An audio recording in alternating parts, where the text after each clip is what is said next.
बघा, भारत सरकार कायदा 1919ची आपण 10 वैशिष्ट्ये बघितली.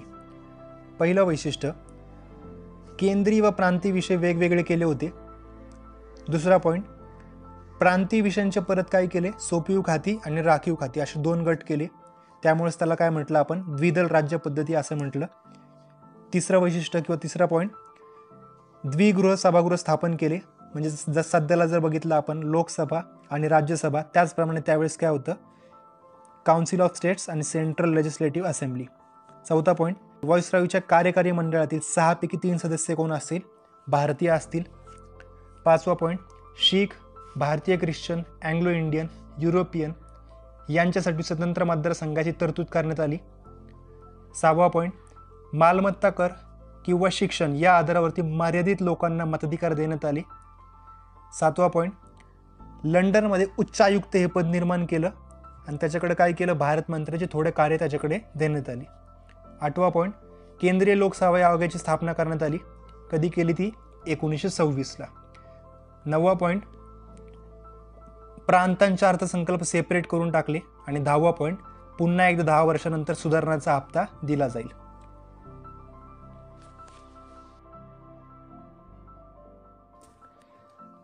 यानंतर आपल्याला सायमन कमिशन या टॉपिकची माहिती बघायची. बघा, थोडी याची पार्श्वभूमी बघा. 1919च्या कायद्यामधलं 10वं वैशिष्ट्य काय सांगितलं होतं की 10 वर्षांनी वैधानिक आयोग नियुक्त करण्यात येईल असं सांगितलं होतं. आता 1919 नंतर 10 वर्षांनी म्हणजेच कधी झालं तर 1929ला. पण त्याच्यापूर्वीच 2 वर्षापूर्वीच सायमन कमिशनचं गठन करण्यात आलं. म्हणजेच नोव्हेंबर 1927ला सायमन कमिशनची स्थापना करण्यात आली होती.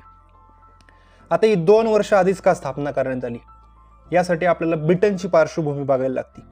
बघा, आता 2 वर्ष आधीच का स्थापन झालं, तर यासंबंधी पॉलिटीमध्ये काय उल्लेख केलेला नसतो. कारण की हा जो टॉपिक आहे किंवा हा मुद्दा जो आहे तो हिस्ट्रीचा मुद्दा आहे. त्यामुळे तुम्ही कुठलंही हिस्ट्रीचं पुस्तक बघितलं त्यामुळे त्या पुस्तकात तुम्हाला याचं स्पष्टीकरण मिळून जाईल. तरी आपण याचा थोडक्यात आढावा घेऊयात की सायमन कमिशन 2 वर्ष अगोदरच का गठीत करण्यात आलं होतं. बघा, 1927चा काळ चालू आहे. ब्रिटनमध्ये कंडिशन काय होती बघा. ब्रिटनमध्ये तेव्हापासूनच आत्तापर्यंत जर बघितलं आपण, ब्रिटनमध्ये 2च प्रमुख पक्ष आहेत, एक हुजूर पक्ष आणि एक मजूर पक्ष. हुजूर म्हणजेच काय, कन्झर्वेटिव्ह पार्टी, आणि मजूर म्हणजेच काय, लेबर पार्टी. हे 2च महत्त्वाचे पक्ष. इतर पक्ष सुद्धा आहेत, पण इथे 2च पक्ष काय तिथं महत्त्वाचे पक्ष आहेत. आता या ठिकाणी बघा, 1927ला जर बघितलं आपण, हुजूर पक्ष सत्तेमध्ये होता आणि येत्या 1928-29च्या दरम्यान त्या ठिकाणी निवडणुका होणार होत्या. आणि हुजूर पक्षाला असं वाटत होतं की मजूर पक्ष जर सत्तेमध्ये आला तर त्या ठिकाणी मोठ्या प्रमाणात स्वातंत्र्य देऊन टाकू शकतो भारताला, किंवा कदाचित पूर्णपणे स्वातंत्र्य पण दिलं जाऊ शकतं. या भीतीपोटी हुजूर पक्षाने काय केलं, 2 वर्ष आधीच सायमन कमिशनची स्थापना केली. 2 वर्ष आधीच, 1929च्या 2 वर्ष आधीच. म्हणजेच कधी केली होती स्थापना, तर नोव्हेंबर 1927ला सायमन कमिशनची स्थापना करण्यात आली होती.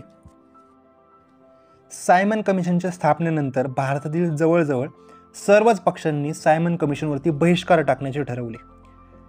आता बहिष्कार का टाकायचा होता, कारण की सायमन कमिशनमध्ये 7 सदस्य होते आणि 7 पैकी एकही सदस्य भारतीय नव्हता. आता 7 सदस्य कोण होते, इंटरनेटवरती सर्च केलं तर 7ची नावं तुम्हाला भेटून जातील. पण यावरती शक्यतो प्रश्न विचारला जात नाही. आत्तापर्यंत फक्त त्यांच्या नावावरती एकदाच प्रश्न विचारला होता 2015ला, तो पण राज्यसेवा मुख्य 2015ला विचारला होता. बघा, स्क्रीनवरती तुम्हाला प्रश्न दिसत असेल, जोड्या लावायला प्रश्न विचारला होता हा. आणि त्याचं उत्तर जर बघितलं तर समोरासमोरच डायरेक्ट उत्तर त्या ठिकाणी दिलं होतं. बघा, सर जॉन सायमन म्हणजे भारतातील मावळांना मान्य होतील असे वाटत होते. बर्नहॅम, ब्रिटिश साम्राज्यावरती प्रवास केला होता त्यांनी. आणि तिसरा पर्याय, लेन फॉक्स, लॉर्ड आयर्विनचे मेहुणे होते ते. आणि व्हेरनॉन हार्ट्सहॉर्न मजूर पक्षाचे सभासद होते. बघा, आत्तापर्यंत या सदस्यांवरती फक्त हा एकच प्रश्न विचारलेला आहे. बघा, त्यामुळे प्रश्न जर परत विचारायचा असेल तर असा प्रश्न रिपीट होऊ शकतो, किंवा मेन्सलाच विचारला तर अजून वेगळा पण विचारला होऊ शकतो. बघा, यानंतर बघा, सायमन कमिशनने 1930ला आपला अहवाल सादर केला. आता अहवालामध्ये काय काय वैशिष्ट्य सांगितली होती, एक बघा. दुहेरी शासन व्यवस्था रद्द करावी. बघा, दुहेरी शासन व्यवस्था 1919च्या कायद्यानुसार राज्यांमध्ये म्हणजेच प्रांतांमध्ये दुहेरी राज्य व्यवस्था सुरू करण्यात आली होती, ती रद्द करावी, ही पहिली शिफारस करण्यात आली होती. बघा, दुसरी शिफारस, प्रांतांमध्ये उत्तरदायी सरकार स्थापन करावे, म्हणजे पूर्ण स्वायत्त द्यावे असं म्हणत होते. बघा ते बघा काय सांगितलेले, प्रांतांमध्ये द्विदल शासन पद्धती होती ती रद्द करावी आणि प्रांतांमध्ये उत्तरदायी सरकार स्थापन करावे असं सांगितलं होतं. तिसरी शिफारस, ब्रिटिश भारत आणि संस्थाने यांचे संघराज्य स्थापन करावे. चौथी शिफारस, सांप्रदायिक मतदारसंघ पद्धती पुढेही चालू ठेवण्यात यावेत. आता बघा सांप्रदायिक मतदारसंघ म्हणजे काय सांगितलं होतं. 1909ला मुस्लिमांना सांप्रदायिक मतदारसंघ भेटले. त्याच्यानंतर 1919ला शीख, भारतीय ख्रिश्चन, अँग्लो इंडियन, युरोपियन यांना भेटले होते. हे कंटिन्यू पुढे तसे चालू ठेवावेत असं सांगण्यात आले होते. आणि याच्यानंतर या सगळ्या अहवालावरून ब्रिटिशांनी काय ठरवलं, इंग्लंडमध्ये गोलमेज परिषद आयोजित करावी असं त्यांनी ठरवलं होतं. आणि त्यानुसारच 1930, 1931 आणि 1932 अशा एकूण 3 गोलमेज परिषदा इंग्लंडमध्ये पार पडल्या होत्या. सायमन कमिशनबद्दल आपण काय काय पॉईंट सांगितले परत एकदा बघूयात. बघा 1919चा कायदा आला, त्याच्यातला 10वा पॉईंट आपण सांगितला होता की 10 वर्षानंतर सुधारणांचा हप्ता दिला जाईल असं सांगितलं होतं. 1929ला सायमन कमिशन यायला हवं होतं, पण कधी स्थापन झालं, 1927ला, नोव्हेंबर 1927ला स्थापन झालं. भारतात कधी आलं, 1928ला.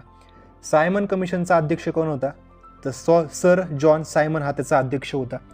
सायमन कमिशनमध्ये सदस्य किती होते, तर 7 सदस्य होते. 7 मधल्यावर त्याच्यावरती एकदा प्रश्न विचारला होता, तो बघून या एकदा. सायमन कमिशनने आपला अहवाल 1930ला सादर केला. अहवालामध्ये त्यांनी शिफारसी काय सांगितल्या होत्या, दुहेरी शासन व्यवस्था रद्द करावी आणि प्रांतांमध्ये उत्तरदायी सरकार स्थापन करावे असं सांगितलं होतं. ब्रिटिश भारत आणि संस्थाने यांचे संघराज्य स्थापन करावे सांगितलं आणि सांप्रदायिक मतदारसंघ पुढेही चालू ठेवावे असं सांगितलं होतं. या सगळ्या अहवालावरून ब्रिटिशांनी काय ठरवलं की गोलमेज परिषदा घेण्याचं ठरवलं. मग 1930, 1931 आणि 1932 अशा 3 गोलमेज परिषदा कुठे पार पडल्या, तर ब्रिटनमध्ये पार पडल्या होत्या.